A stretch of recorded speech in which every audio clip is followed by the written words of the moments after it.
જય માતાજી બધાને। જો આપણે રસાવાળું ભીંડાનું શાક બનાવ્યું છે અને સરસ મંડાનું આપણું ભીંડાનું શાક બન્યું છે રસાવાળું। આગળ અમારી રેસીપી તમે જોજો કેવું સરસ બન્યું છે અમારું ભીંડાનું શાક। લાઈક કરજો, શેર કરજો અને સબસ્ક્રાઈબ કરજો। જો આપણે ભીંડો સરસ મજાનો સુધારી લીધો છે અને ભીંડાનું શાક બનાવવાનું છે અને સરસ મજાનો ધોઈ લીધો છે ભીંડો અને સરસ આપણે ભીંડાનું શાક બનાવવાનું છે। આપણે તેલ પણ મૂકી દીધું છે આમાં, તેલ આપણે આવવા દેવાનું છે।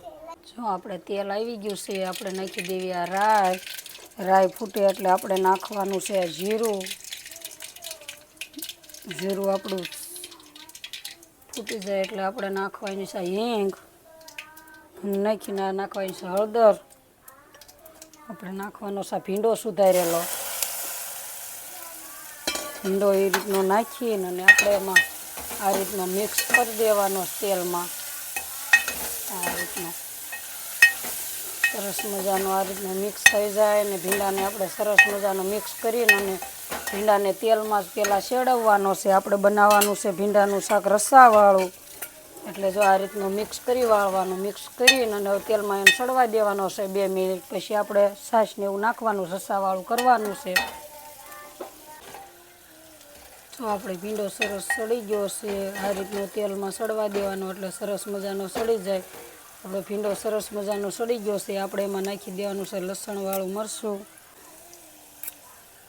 લસણવાળું મરચું નાખીને જો આ રીતનું તેલમાં મિક્સ કરવાનું છે। જો આ રીતનું મિક્સ કરી વાળવાનું એટલે આપણું મરચું સરસ પાકી હોતા જાય। જો આ રીતનું મિક્સ કરવાનું।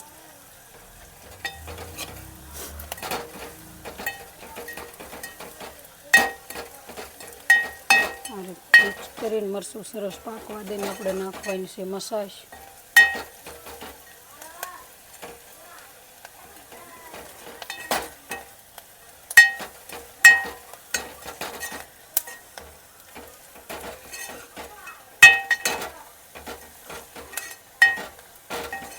આપણે મરચું પાકી ગયું છે સરસ મજાનું। આપણે એમાં નાખવાની છાશવાળું બનાવવાનું છે રસાવાળું ભીંડાનું શાક।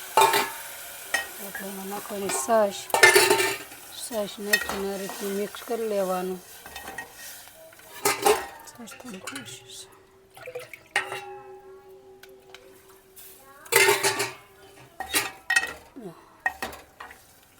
આ રીતે છાશ નાખીને અને છાશ આપણે નાખી દેવી એટલે આ રીતનું આમ ઘડીક હલાવવાનું એટલે આપણે છાશ ફાટે નહીં અને સરસ હવે 2 ઉભરાય એને ઉકળવા દેવાનું છે। પછી આપણે શાક બનીને તૈયાર થઈ જાય રસાવાળું ભીંડાનું શાક।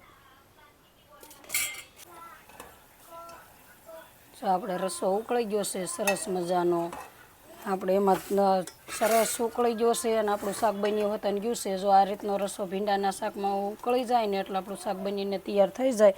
હવે આપણે ગેસ બંધ કરી દેવી છે। ગેસ બંધ કરીને આ છે ધાણા જીરું, છે ગરમ મસાલો, શાકને મિક્સ કરી વાળવાનું છે। મિક્સ કર્યા બાદ નાખી દેવી આ છે કોથમરી। આપણું રસાવાળું ભીંડાનું શાક બનીને તૈયાર થઈ ગયું છે સરસ મજાનું।